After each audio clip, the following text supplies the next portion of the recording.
आज की वीडियो में हम बात करेंगे आई ड्रॉपर एट्रीब्यूट टूल के बारे में। आई ड्रॉपर टूल में जैसे कि हमने देखा कि हम किसी भी इमेज से, शेप से या ऑब्जेक्ट से कलर पिक करके अपनी शेप में, अपने डिज़ाइन के अंदर यूज़ कर सकते हैं। किसी भी डिज़ाइन को कंप्लीट करने के लिए उस कलर को हमने पिक कर लिया, चाहे वो आउटलाइन के लिए कलर है, चाहे वो फिल कलर है, कुछ भी है। Okay, but eye dropper attribute tool में क्या होता है कि वो एट्रीब्यूट्स पिक करता है। लाइक अगर फिल कलर को भी पिक करेगा, अगर आउटलाइन है तो आउटलाइन को भी पिक करेगा, अगर साइज छोटा बड़ा जैसा भी है उसको भी पिक करेगा, और टेक्स्ट है उसको भी पिक कर लेगा, और अगर साथ में उसका कोई पोजीशनिंग है वो उसको भी पिक कर लेगा। ये सारी चीज़ें वो पिक करता है, इफेक्ट्स तक पिक कर लेता है। तो इस तरीके से जो है वो attribute eye dropper tool use होता है। तो हमने एक रेक्टेंगल बना ली, हम देखते हैं डेमो करके कैसे होता है। तो मैंने रेक्टेंगल लिया और उसके अंदर मैंने कलर डाल दिया और उसको मैंने एक आउटलाइन दे दी 4 पॉइंट्स की। ओके, अब मैं एक और रेक्टेंगल ले रहा हूँ जो कि साइज में बड़ा है थोड़ा सा। तो अब हम आई ड्रॉपर एट्रीब्यूट टूल को यूज़ करेंगे। मैंने एट्रीब्यूट आई ड्रॉपर टूल को सिलेक्ट करा, मैंने कलर यहाँ से पिक किया और मैं ड्रॉप करता हूँ, अप्लाई करता हूँ सेकंड ऑब्जेक्ट पे। तो आप देख सकते हो कि उसका साइज चेंज हो गया, उसमें आउटलाइन भी लग गई, उसमें फिल कलर भी आ गया ऑटोमेटिकली।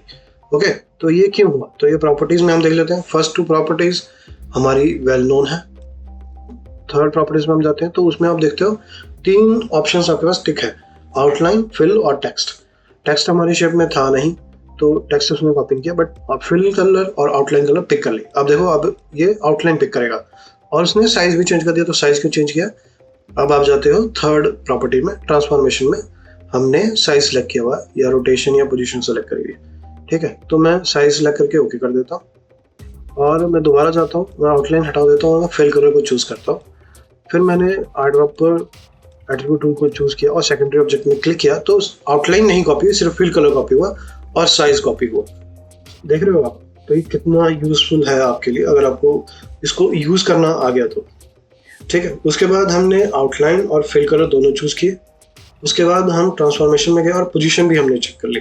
तो अब देखो क्या होगा, तो वो दूसरा ऑब्जेक्ट गायब हो गया। वो गायब नहीं हुआ, वो आ गया आपके प्राइमरी ऑब्जेक्ट के ऊपर। ऐसा क्यों हुआ? क्योंकि हमने पोजीशन भी सिलेक्ट करी थी। तो जिस पोजीशन पे आपका प्राइमरी ऑब्जेक्ट है, सेकेंडरी ऑब्जेक्ट भी ऑटोमेटिकली उसी पोजीशन पे आ जाएगा। तो ये सारा काम आप किससे कर रहे हो? आप कर रहे हो ये आई ड्रॉपर एट्रीब्यूट टूल के साथ। तो अब मतलब बहुत यूजफुल टूल है ये, अगर आप इसको यूज करना समझ गए तो। अब हम टेक्स्ट के साथ एक बार ट्राई कर लेते हैं।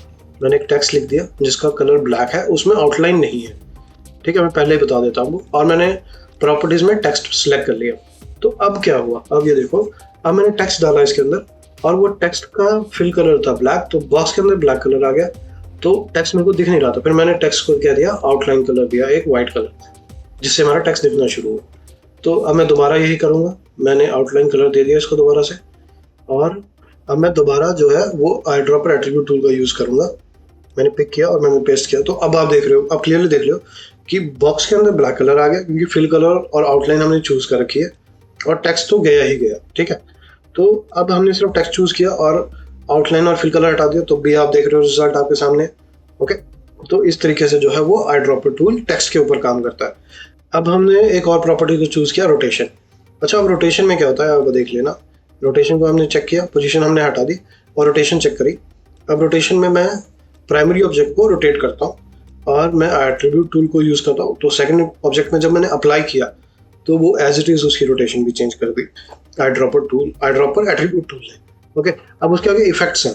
तो क्या क्या इफेक्ट्स आप अप्लाई कर सकते हो एक ऑब्जेक्ट से दूसरे ऑब्जेक्ट के ऊपर, ये भी इसमें आपको ऑप्शन मिलता है।